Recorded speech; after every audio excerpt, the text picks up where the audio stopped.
What's up, everybody? My name is Leon, and welcome. Merry Christmas to everybody. Leave a comment down below. Tell me how everything's been, whether you got a problem or something on your mind. I read everything, and I'm willing to help out. There's a guy on Twitter that recently just got an IT job just from talking to him, and hey, man, I love doing that kind of stuff, making somebody else successful. So let's go ahead and get right into today's topic. So I've had this on my mind for a while, and I think a lot of people in the Call of Duty community have this on their mind. I don't think this is isolated just to me, obviously, but skill-based matchmaking, reverse boosting, and now the new weird idea of damage-based matchmaking, which is a pretty interesting concept. No one believes it's a thing. However, I still kind of want to talk about it, and I wouldn't put it past Activision. So first off, let's just start off. What is skill-based matchmaking? If you guys don't already know, most of you are going to know, but essentially it's the methodology that there's an algorithm behind matchmaking now that is looking at your, let's say, past 5 games and trying to understand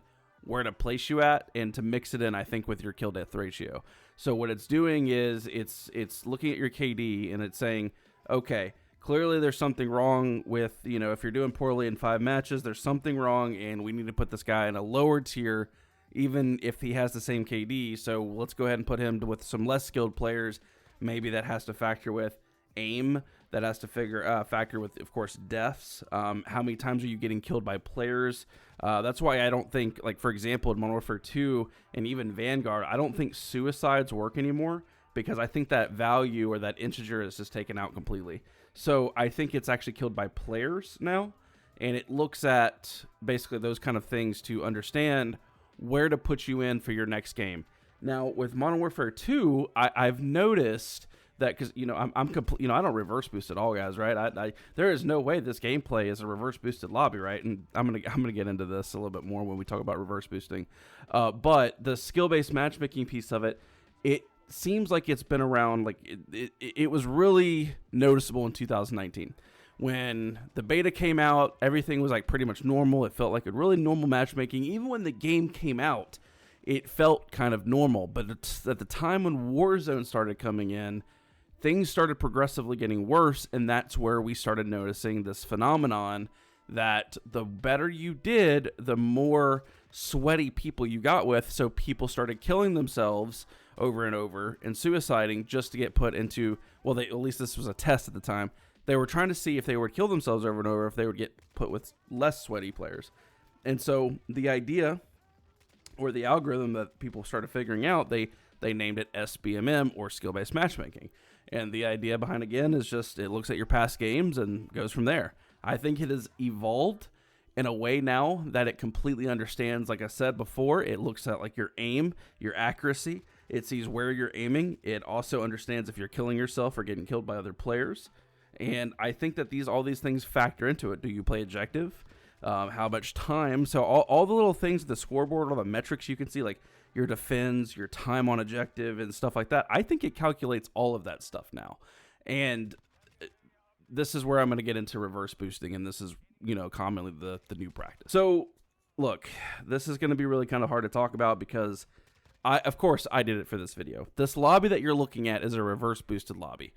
And this is where my dilemma comes in with a lot of people on YouTube and just the community, like TikTok and all this stuff, Twitter even.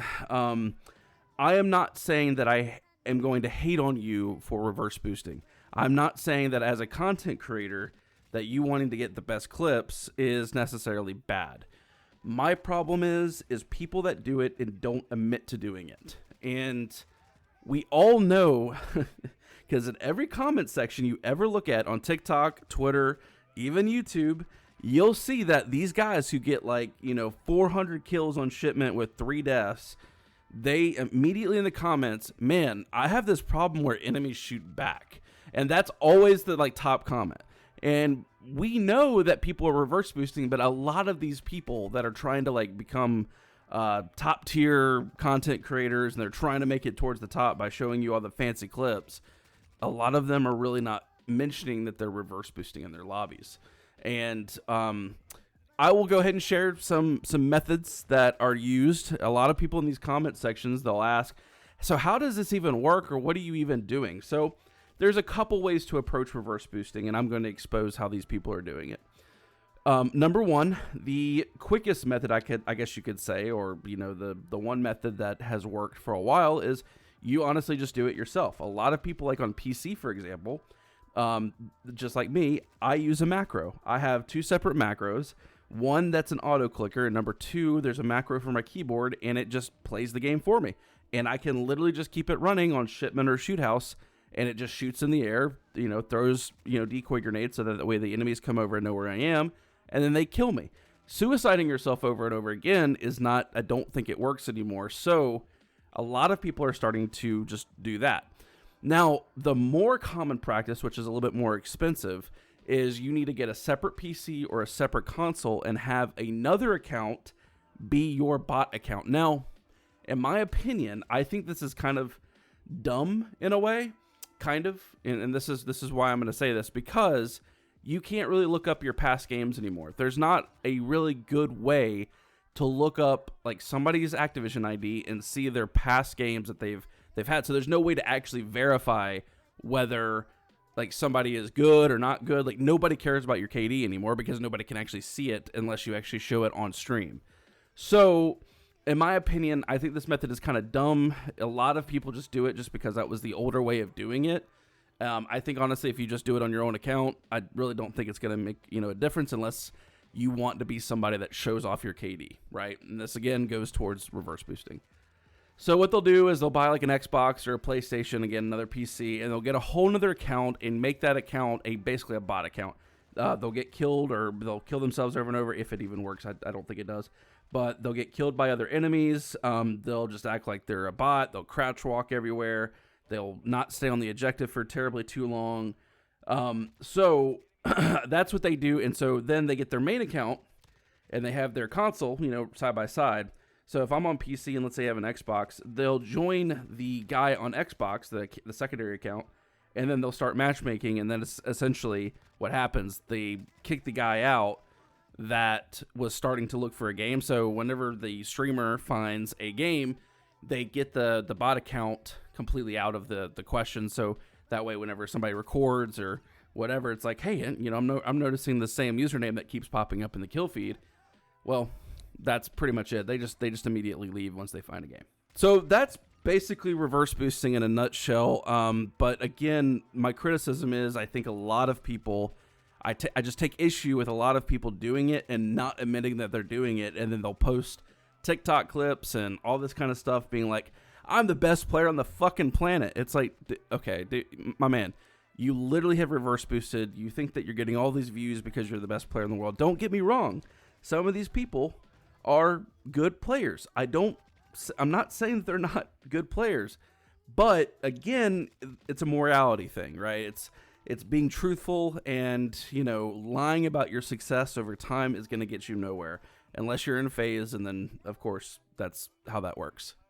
Now this is a more controversial topic, damage-based matchmaking, and it's not been completely confirmed yet because it's just honestly it's all a theory right now. It's not been proven. Even skill-based matchmaking, though, and all of that kind of stuff, Activision has never publicly said, ever in any public channel of any PR, has said skill-based matchmaking is a thing. So you honestly think that they're going to admit that damage-based matchmaking is a thing? So let's go into this concept a little bit. I think what people are suggesting right now with damage-based matchmaking, or I guess what, DBMM, then it essentially is that you have a higher skill gap player inside of a lower skill gap player lobby, essentially, or even Warzone, because apparently people are seeing it in Warzone too.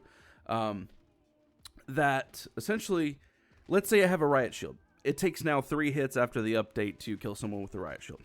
So if I run up to somebody that's a lower skilled player and I'm a higher skilled player, if I start hitting that person, right, and then all of a sudden it doesn't take me 3 hits, it's taking me 4, 5, 6 hits in order to kill someone, then the concept behind that is that, was it damage-based matchmaking or was it just the game breaking, right? Was it really lag when nothing else seemed like anything else was lagging? Like there was nobody was stuttering, nobody was rubber banding.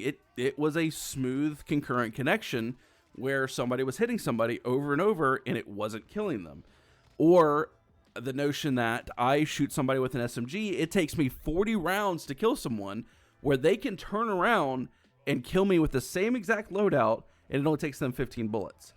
So that is the idea of damage-based matchmaking, and I think there's a lot of people that are really on, this train of thinking it's a thing. I'm not fully on board yet, right? Because again, it's all a theory. Skill-based matchmaking is a theory, and also this is a theory. But you have to ask yourself, is it possible? One, and of course it is. Anything's possible. And number two, would you put it past Activision to do something like that? They want player retention. That is the entire idea behind all of this. They had a patent that was filed in 2017. Does that necessarily mean that Activision is acting on that patent? I would say yes, because skill-based matchmaking is very clearly showing that they are acting on this patent that essentially they filed in legal court, suggesting that they can basically match you with people that are, under your skill level or something based on a product purchase in the store. Again, I don't think like purchasing like products from a store gets you any better lobbies or anything like that. I'm not going to even go into that. We're staying on damage-based matchmaking right now. But the concept that I can have the same amount of armor in Warzone, right? The same amount of armor, the exact same. You melee somebody, multiple times. Like you see them on the ground, you start to melee them. They get up, turn around. They have the same exact armor as you do, and they melee you twice and you die, where it's taking me 5 to 6 hits to knock somebody down. Is it intentional? Or is it just the netcode breaking? Right? So these are questions that you have to ask yourself, because they have done skill-based matchmaking. We never thought, that skill-based matchmaking would really be a thing. Would you put it by Activision to do damage-based matchmaking?